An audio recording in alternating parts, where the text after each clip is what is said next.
o poder da generosidade, Atos capítulo 5. Vamos ler, querido, a Bíblia, vamos ler a palavra do Senhor. Daqui a pouco nós vamos participar da Santa Ceia do Senhor Jesus. Diz assim a palavra do Senhor: havia um homem chamado Ananias, casado com uma mulher que se chamava Safira. Vendeu um terreno e só entregou uma parte do dinheiro aos apóstolos. Olha o que esse casal fez. Eles vendem um terreno e só entregam uma parte. Se a Bíblia está dizendo que eles só entregam uma parte, onde é que está a outra parte? Para onde foi a outra parte? Eles entregam uma parte do dinheiro aos apóstolos, ficando com o resto. Olha só, eles ficam com o resto.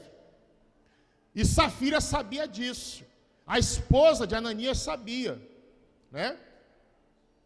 Então Pedro disse a Ananias, o cabeça, o sacerdote, o marido, o chefe da família: por que você deixou Satanás dominar o seu coração? Tem uma tradução que diz assim: por que, Ananias, você deixou Satanás encher o teu coração? Por que mentiu para o Espírito Santo, Ananias?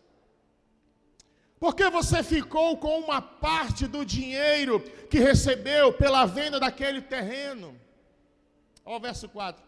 Antes de você vendê-lo, ele era seu, Ananias. E depois de vender, o dinheiro também era seu, Ananias. Então por que você resolveu fazer isso? Você não mentiu para seres humanos. Você mentiu para Deus. Verso número 5. Assim que ouviu isso, Ananias caiu morto. E todos os que souberam do que havia acontecido ficaram com muito medo. Amém? É uma palavra um pouco forte, né?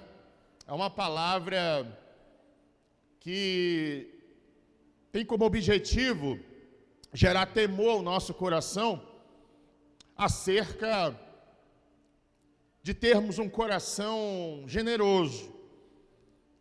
Você pode estar me perguntando assim: poxa, pastor, esse texto não tem nada a ver com o tema da pregação. O senhor vai falar sobre o poder da generosidade e o senhor lê esse texto aqui. Na verdade, querido, nós estamos aqui em Atos capítulo 5, mas se você voltar, Atos capítulo 4, nós estamos estudando sobre isso às terças-feiras no nosso Tadel, sobre o derramamento do Espírito Santo na igreja de Atos, na igreja de Jerusalém. E uma das marcas do derramamento do Espírito Santo naquela igreja, biblicamente falando, foi que gerou no coração dos discípulos daquela igreja uma grande generosidade. Eu não consigo entender, irmãos, uma pessoa que se diz ser cheia do Espírito Santo e não ser generoso. Eu não consigo entender um homem que se diz ser cheio do Espírito Santo e não ser generoso. Uma mulher que se diz ser cheia do Espírito Santo e não ser uma mulher generosa. Não tem como a gente associar uma coisa com a outra, irmão. Porque se você ler na sua casa, Atos capítulo 1, promessa, Atos capítulo 2, o cumprimento da promessa, e você vai ver o que começa a acontecer na vida daquelas pessoas, na vida dos irmãos, na vida daquelas famílias, com o derramamento do Espírito Santo. Então, biblicamente falando, quanto mais cheio do Espírito Santo eu sou, mais generoso eu me torno, irmãos. É assim que funciona. E quando a gente olha Atos capítulo número 4, a gente vai ver algo poderoso demais. Porque a Bíblia diz que a igreja, ela é envolvida pelo Espírito Santo. A igreja, ela é envolvida de uma tal forma que a igreja, ela se torna uma igreja muito, muito generosa. E é uma igreja, irmãos, com uma generosidade tão grande, ao ponto, irmãos, de ninguém se considerar dono de alguma coisa. Naquele tempo, irmãos, não havia assim, olha, eu sou dono do meu carro, eu sou dono da minha casa, eu sou dono do meu apartamento, eu sou dono da minha propriedade, eu sou dono. Não. Essa não era a linguagem daqueles irmãos da igreja primitiva. Eles não se consideravam dono de alguma coisa. Eles compartilhavam aquilo que eles possuíam. Porque a Bíblia diz, em Atos capítulo 4, verso 32, um capítulo antes do capítulo de número 5 do livro de Atos que nós lemos, olha o que está escrito. Todos os que creram pensavam e sentiam do mesmo modo. Primeira coisa, irmãos, é que a igreja tinha o mesmo pensamento. O povo vivia numa mesma unidade. É isso que o Espírito Santo faz na igreja, nas nossas vidas. A gente pensar com o mesmo objetivo, com o mesmo foco. Aí olha só, ninguém dizia que as coisas que possuía eram somente suas. Mas todos repartiam uns com os outros tudo o que tinham. Fala comigo, tudo. Fui pesquisar essa palavra no original, tudo. Sabe qual é o significado de tudo? Exatamente, tudo. Eles repartiam uns com os outros. Tudo. Então, por exemplo, cheguei na igreja agora, estou adorando a Deus, o Eduardo veio aqui comigo na minha cadeira e falou assim, pastor, um filho do irmão aqui teve um probleminha, a gente precisa levar ele no hospital. Posso levar no seu carro? O carro não é meu, o carro é da igreja. Foi no meu carro levar o irmão agora, no hospital. Por que, irmãos, isso? Porque nós temos um entendimento de que aquilo que Deus me deu não é meu, é a serviço da vontade de Deus. Posso ouvir um amém? Então, querido, a generosidade daquela igreja era tão impactante, tão forte, que a Bíblia diz que naquela igreja não havia nenhum membro necessitado. Não havia nenhum membro passando necessidade. Não havia nenhum membro com falta de alguma coisa na sua despensa. E a nossa oração é que Deus traga a unção da igreja primitiva para a igreja da família nos tempos de hoje, irmãos. Ao ponto da gente pesquisar aqui entre os irmãos, tem alguém aqui que está passando necessidade? Ninguém vai levantar a mão, porque a Bíblia diz que as nossas necessidades todas estão sendo supridas pelo Deus que nos fortalece. Aplaudam Ele em nome de Jesus.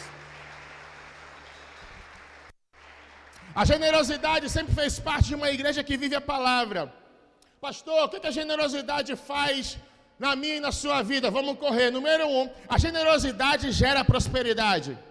A generosidade gera a prosperidade. Livro de Atos, capítulo 4, verso 32, é um exemplo disso. A igreja viveu uma grande prosperidade, porque era uma igreja generosa. O que é generosidade, irmãos? Na sua cabeça, o que é ser generoso? Generosidade é a capacidade de deixar de lado os seus próprios interesses. Generosidade é a capacidade de deixar de lado os seus próprios interesses para ajudar uma outra pessoa.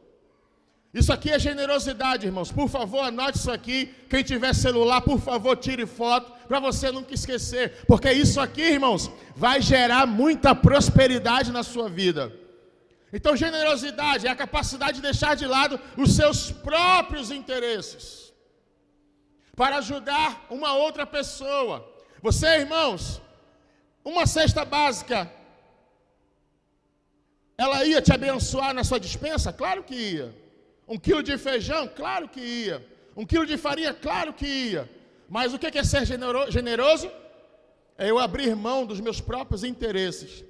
Então eu vou deixar de comprar para mim, para ajudar o meu próximo. Isso é ser generoso. Agora, querido, se a gente for comparar o conceito de generosidade com Atos capítulo 4, a partir do verso 32, onde todos os que creram estavam unidos em oração em mente, não se consideravam dono dos seus bens, de modo que compartilhavam tudo o que tinham, com grande amor e poder, os apóstolos davam testemunho da ressurreição do Senhor Jesus, e sobre todos eles havia grande graça. Verso 34, e eles não achavam nenhum necessitado. Interessante que nessa igreja, irmãos, um se preocupava com o outro. Um se preocupava com o outro. Fala para o teu irmão aí. Busca 3 irmãos aí abençoados aí. Eu não sei se eles já vieram, mas acho que eles estão aí do seu lado. 3 irmãos aí do seu lado. Fala assim, eu me preocupo com você, irmão. Fala para ele assim, não é miguelagem não. Não é lorota não. Não é letra não. Fala assim, eu me preocupo com você. Número 2. Os apóstolos se preocupavam com o povo. O povo se preocupava com a igreja. E a igreja se preocupava com os apóstolos. Era um se preocupando com o outro, irmãos. Qual era o resultado? Verso 34. E não havia necessitados entre eles. Essa é a nossa oração, irmãos. Esse é o nosso pedido a Deus. Que não haja nenhuma família sequer passando necessidade no nosso arraial, na nossa família. E eu creio muito nessa unção, meu irmão, que vai ter fartura na nossa casa, vai ter provisão na nossa casa, vai ter prosperidade na nossa casa. Escuta, porque eu vou liberar essa palavra na vida de alguém. Deus vai te abençoar de uma tal forma que você vai ter para abençoar os teus vizinhos, a tua família. Quem chegar ao seu lado será abençoado pela tua vida, campeão, em nome de Jesus. Eu creio nisso. Então fala para o teu irmão, olha, quem chegar perto de ti vai ser abençoado por ti. O poder da generosidade. Agora, querido, a Bíblia, ela é um livro de decretos. Se está escrito na Bíblia é porque vai acontecer. Se está escrito é porque vai acontecer. O diabo sabia, irmãos. Tem gente, irmãos. Tem gente que perde até para o diabo no quesito acreditar na Bíblia. Porque em Mateus capítulo 4, quando Jesus é levado ao deserto, o diabo por várias vezes fala para Jesus, porque está escrito. Porque está escrito. Porque está escrito. Ou seja, a Bíblia é um livro de decretos. Se está escrito lá, acabou, irmão. Então o que acontece, irmãos? Com quem é generoso? Número 1, o generoso prospera. Número 2, há um aumento nas suas finanças. Provérbios 11, 24. O que está escrito? Está escrito. O quê? Algumas pessoas gastam com generosidade e ficam cada vez mais. Tem uma tradução que diz assim, ó, quem dá com generosidade se torna mais rico. Irmão, faz para o seu irmão aí uma cara de riqueza aí, bem linda, bem bonita aí. Fala assim uma cara de riqueza assim, ó.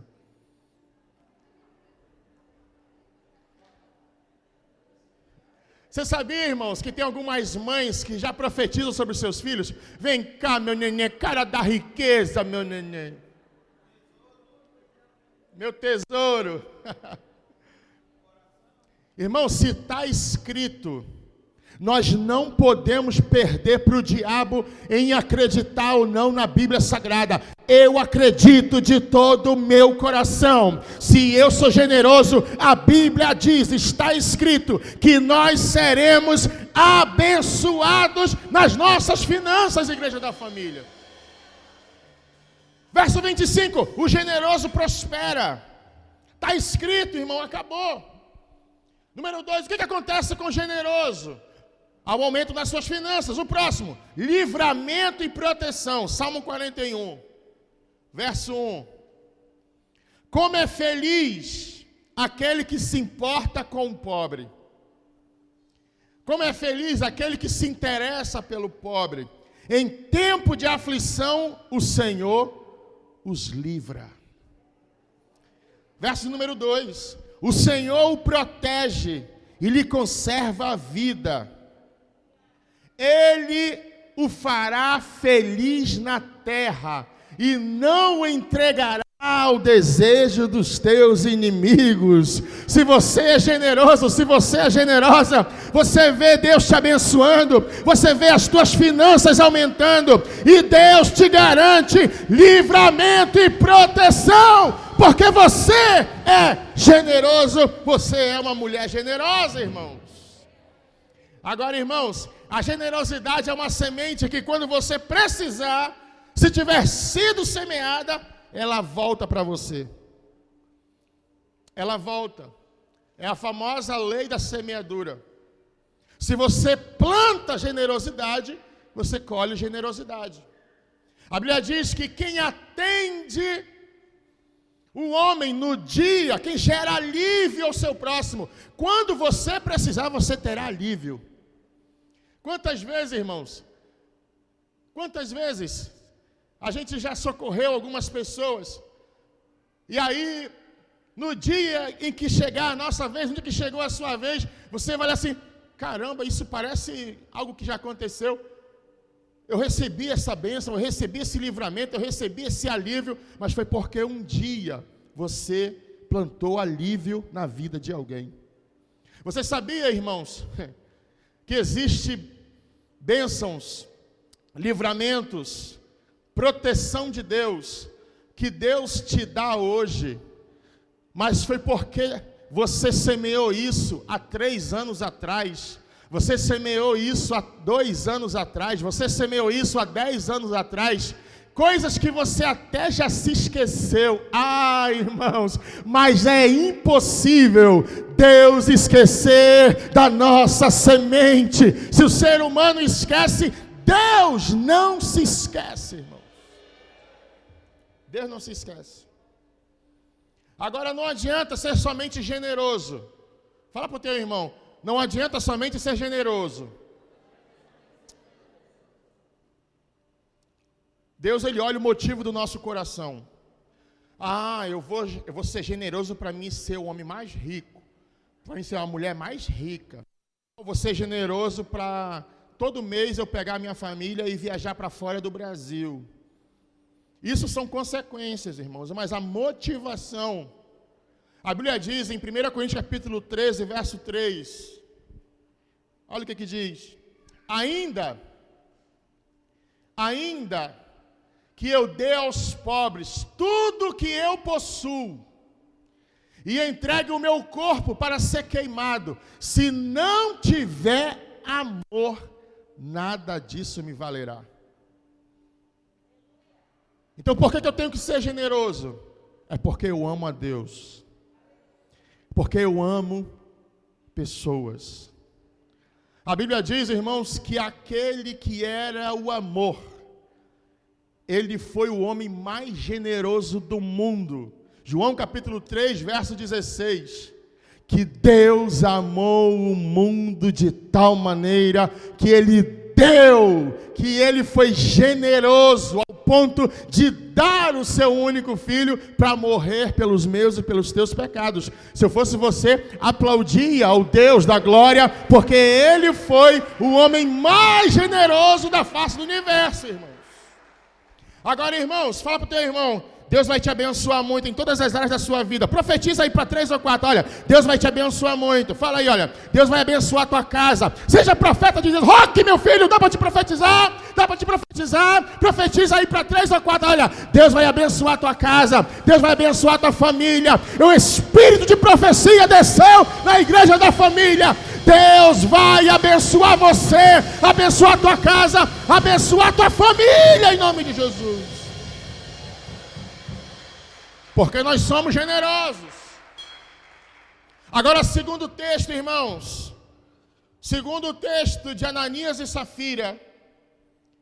Alguns erros que Ananias e Safira cometeram e que nós não temos que cometer. Porque se aqui está tendo festa, se a nossa vida está sendo uma festa, é bênção para todo lado, é vitória para todo lado, a misericórdia de Deus me alcançou, o favor de Deus chegou na minha vida, eu fui curado, e olha, irmão do céu,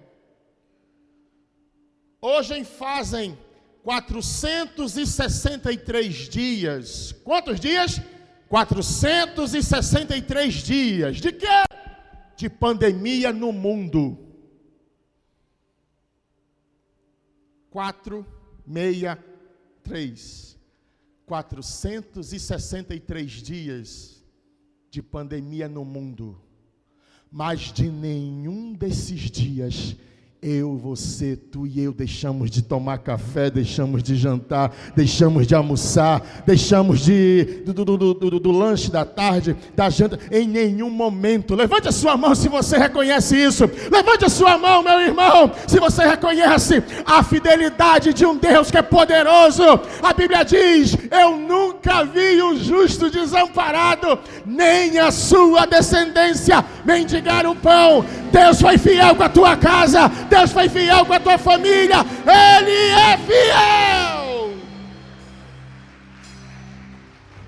Fui moço, agora sou velho, mas nunca vi um justo desamparado, nem a sua descendência mendigar o pão. 3 erros que Ananias e Safira cometeram e que nós não podemos cometer acerca da nossa generosidade. Número 1, a Bíblia vai dizer, no capítulo 5, verso número 2, que eles reteram parte do dinheiro para si. Sabendo disso, também sua mulher e o restante levou e colocou aos pés dos apóstolos. Primeira coisa, irmãos, primeiro erro, Ananias e Safira reteram aquilo que não era deles, porque era de Deus. Irmãos, isso aqui é princípio básico. Minha mãe me ensinou: não toque naquilo que não é seu. Ainda que esteja um parafuso, ainda que seja 1 centavo, não é seu, devolva. Porque que honra o homem terá com aquilo que não é seu? Esse casal começam a cometer erros atrás de erros. Porque a Bíblia diz que eles reteram parte do dinheiro para si. Irmãos, é horrível quando o ser humano toca naquilo que não é seu, irmãos. Qual é o significado da palavra reter? Guardar, conservar algo, segurar com firmeza. É ruim, irmão, quando o ser humano, ele segura com firmeza aquilo que não é seu. É de Deus. Deixa eu falar uma coisa, Deus, ele nunca pede para sermos generosos com aquilo que nós não temos, irmãos. Deus nunca pede para sermos generosos com aquilo que nós não temos. Existem coisas que a gente não deve tocar porque não é nosso, é de Deus, irmãos.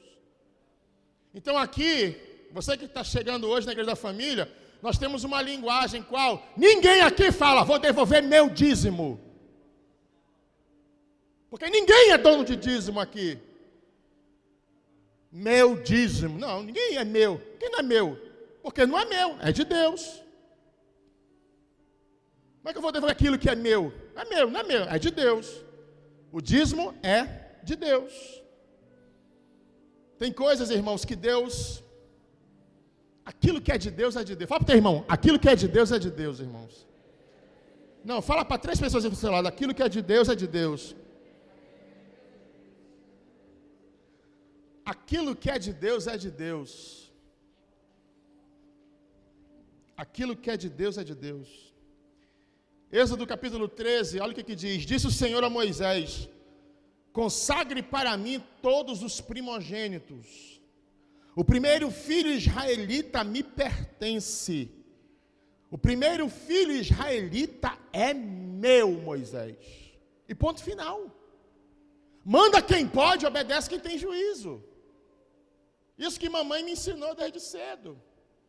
Aquilo que é de Deus é de Deus. Eu não posso tocar, eu não posso me apropriar, eu não posso negociar, eu não posso cair na gula de comer a semente. Semente não é para ser comida, semente é para ser semeada. Números 3,13, olha o que Deus diz: pois todos os primogênitos são meus. Acabou, são meus. Mateus 22,17, olha o que diz: diz-nos, pois, qual é a tua opinião? É certo pagar imposto a César ou não? Verso 20, e eles perguntou: de quem é essa imagem e essa inscrição que está na moeda? E eles respondem no verso 21, é de César. Então Jesus diz: então dai a César o que é de César, mas dá a Deus o que é de Deus. Então aqui, irmão, Deus estabelece algo que aquilo que é de Deus o homem não pode tocar, irmãos.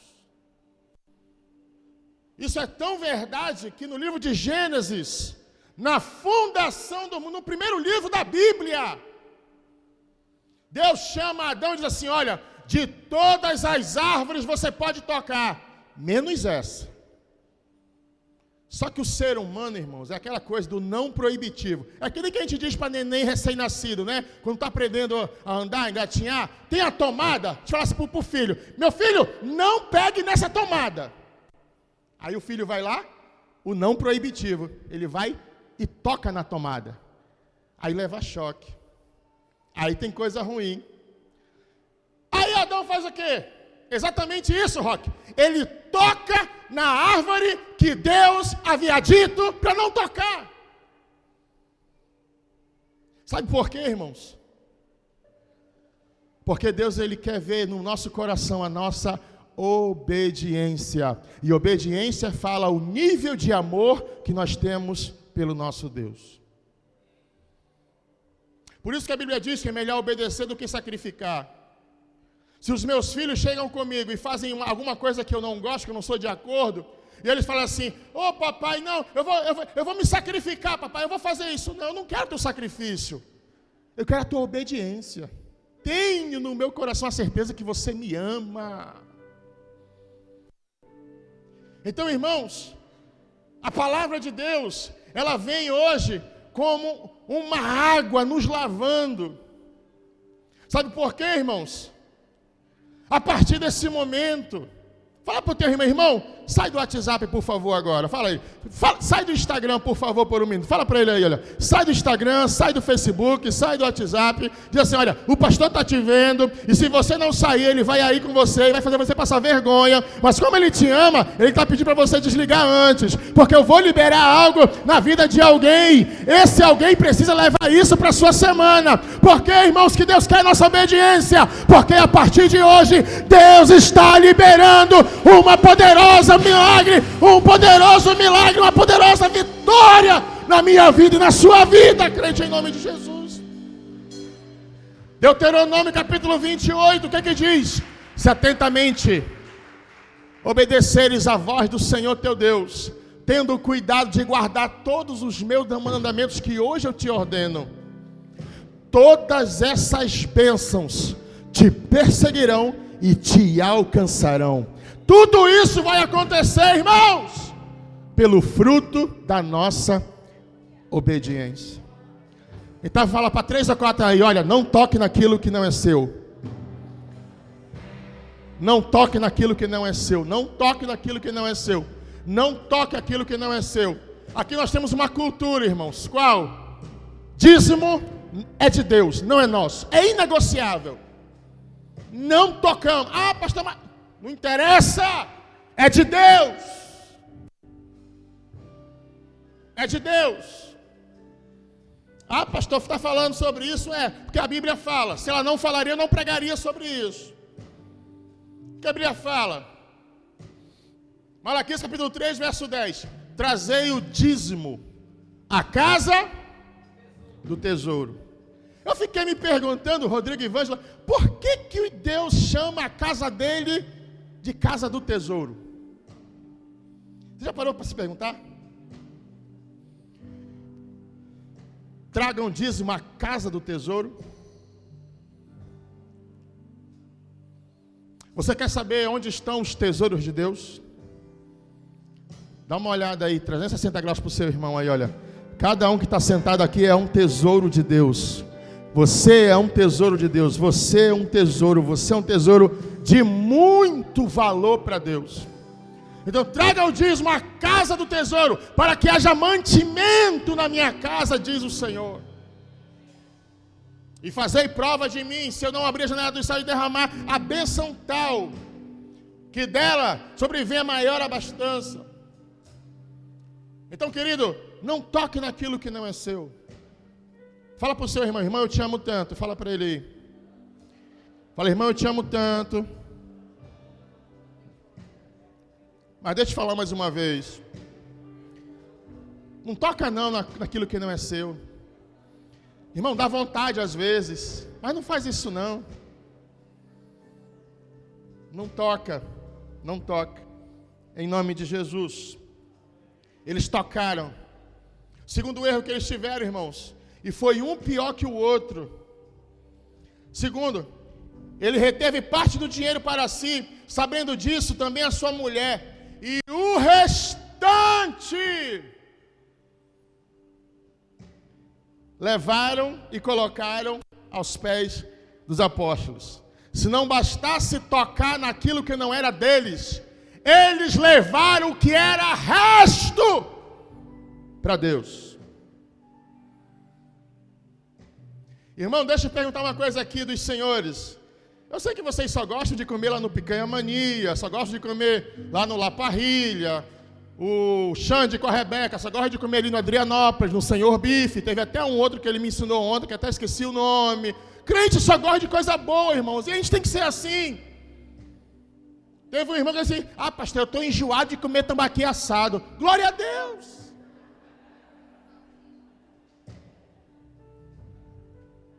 Teve um outro que falou, pastor, eu estou enjoado de comer picanha fatiada. Eita Jesus! Agora deixa eu te perguntar, crente, quem é que gosta de amanhã pela manhã comer um pão amassado da semana passada? Quem é que gosta? Tem alguém aqui? Pão amassado de 3 semanas atrás? Misericórdia, filma aí porque isso aqui é inédito. Pão amassado de 3 semanas atrás. Irmã, endurece. Como é que a senhora consegue amassar esse pão, irmã? O lado de casa endurece. Me dá um segredo, o endereço dessa padaria aí, pelo amor de Deus. Mas lá em casa nem a chapa dá jeito, irmão, que é tão duro, endurece o bicho. Mas brincadeiras à parte, quem é que gosta, irmão, de comer uma comida requentada do mês passado? Vem dizer que a senhora gosta, irmã. Quem é que gosta, irmãos? Quem é que gosta de calçar um sapato furado? Quem é que gosta, irmãos, de andar com roupa rasgada, roupa... Ninguém gosta, irmãos. E eles levaram o que era resto para Deus. Por isso que aqui, irmãos, a gente fala uma coisa, o quê? Na assistente social, tá ali, Willy Késia. Toda vez que a gente faz aqui um mutirão para assistência social da igreja, para a gente trazer donativos, para a gente trazer roupas. Irmão, se a roupa está rasgada, não traga para o departamento social da igreja, jogue no lixo. Porque se não serve para você, não vai servir para o seu irmão. Como é que você diz que ama o próximo, se você quer trazer... Irmão, tem gente que traz cueca furada para assistência social. Calcinha furada. Não, é para a igreja. Não, é resto. Se é resto, é para Deus. Fala para o teu irmão, se não serve para você, jogue no lixo, mas não traga para a igreja. Porque, irmãos, se serve para mim, tem que servir para o meu irmão. Se cabe bem em mim, tem que caber no meu irmão. Irmão, aquilo que eu não quero para o próximo, irmãos, aquilo que eu não quero para mim, eu não posso desejar para o meu próximo, irmãos. Olha isso aqui como está bonito, porque o melhor tem que ser para Deus. Porque Deus, Ele sempre te dá o melhor. Te deu o melhor marido, te deu a melhor esposa, te deu os melhores filhos, te deu a melhor família, irmãos, para você. Você pode aplaudir a Ele se você reconhece isso.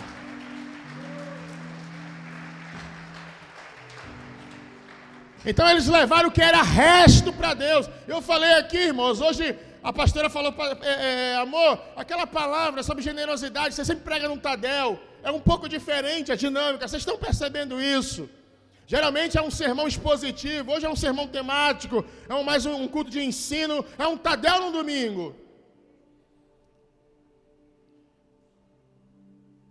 Irmãos, tem gente, irmãos, que tem um péssimo hábito, até para ofertar, irmãos, traz uma nota de R$2 amassado. Amassa os R$2 e joga assim no gasofilácio. Aí qual é o nosso pensamento? Deus não olha isso não. Ah, Deus não olha? A Bíblia vai dizer no Novo Testamento que Jesus está lá, Felipe Daniel, com os discípulos. Chegou o momento da oferta. Aí Jesus fez como a gente faz aqui. Pegue o seu melhor, venha ofertar. A Bíblia vai dizer que no momento do ofertório, o povo sai para ofertar e Jesus está aqui, ó, olhando o povo ofertar. Fala para quem está ao seu lado, até na hora da oferta Deus te olha. Ah, Deus está corrigindo muita coisa aqui nessa noite. Deus na hora da oferta olha para a gente. Deus, Ele olha para o ofertante e para a oferta. Aí Jesus, Ele olha duas pessoas que estavam ofertando, o rico e uma viúva. Aí Jesus chama os discípulos, no momento que acaba a oferta, Jesus diz assim, veio ofertar os ricos, e eles deram aquilo que sobrava, mas veio uma viúva, que deu uma pequena moedinha. Qual desses que ofertou mais nessa noite? Aí os discípulos ficavam. Quem ofertou mais foi a viúva. Porque os ricos deram o que sobrava. Mas essa mulher, essa viúva, só tinha uma moedinha, mas foi tudo que ela tinha e foi o tudo que ela ofertou nessa noite.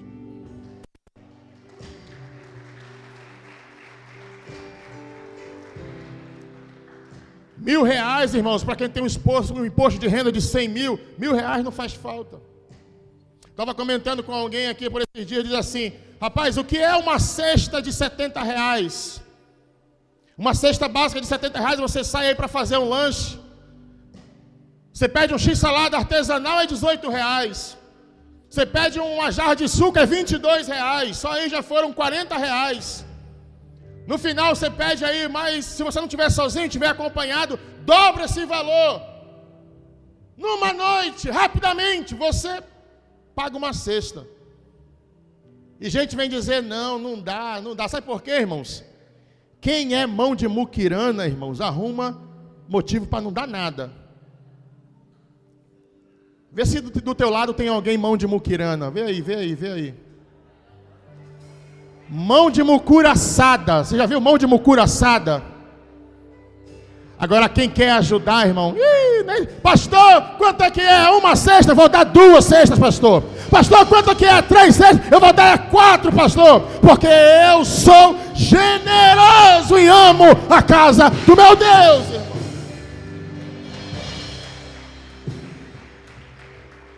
Então fala para o teu irmão, nunca leva resto para Deus, nunca leve resto para Deus. Porque dar resto, irmão, é questão de honra.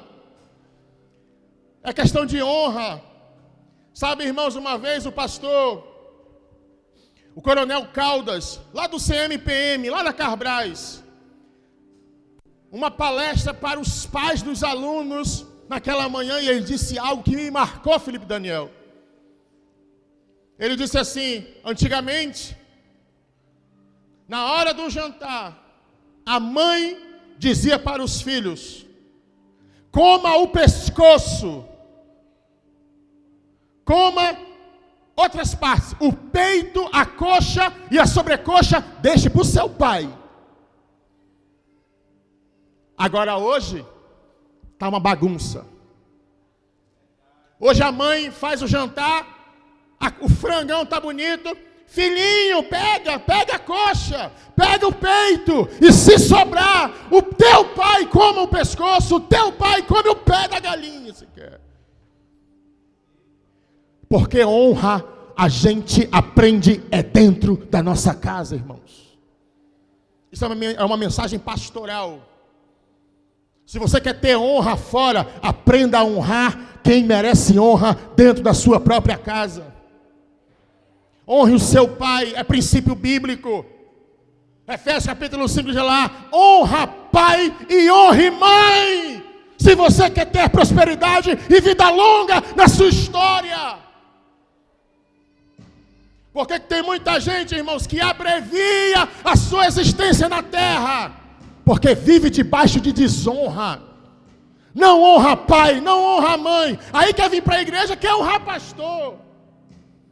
Aí quer vir, não tem como, irmão. A honra começa dentro de casa. Então Ananias e Safira, irmão, era essa séria dificuldade de honrar. Por quê? Não honravam dentro da sua própria casa. Levaram o que era resto para Deus. E no livro de Malaquias, no capítulo 1, no verso 6, olha o que diz: o filho honra o seu pai, o servo honra o seu senhor. Se eu sou o pai, onde está a honra que me é devida? Quem está falando aqui é Deus. O servo honra o seu senhor, o filho honra o seu pai. Se eu sou o pai de vocês, onde está a honra que me é devida? Levanta sua mão e diga assim: eu preciso honrar o meu Deus. Se eu sou o Senhor, onde está a honra que vocês me devem? Irmãos, para Deus, nós devemos honra. Vamos parar com esse negócio de trazer, pastor, mas... Não, irmão, quando a gente quer fazer bem, a gente faz. Quando a gente quer se dedicar, a gente se dedica. Quando a gente quer fazer o melhor, a gente faz, irmãos. É questão de honra a Deus. Isso aqui, irmão, são homens e mulheres que honram a Deus, irmãos. Pergunta o Senhor dos Exércitos a vocês. Sacerdotes, são vocês que desprezam o meu nome. Mas vocês perguntam, de que maneira temos desprezado o teu nome? Aí vem o verso 7. Malaquias capítulo 1, verso 7. Trazendo comida impura ao meu altar. E mesmo assim ainda me perguntam, de que maneira te desonramos? São indagações que às vezes nós nos fazemos. Pastor, o senhor está falando de honra, mas em que momento da minha vida eu estou desonrando a Deus, pastor? E Deus está respondendo para aquela turma lá. E mesmo assim me perguntam, de que maneira te desonramos?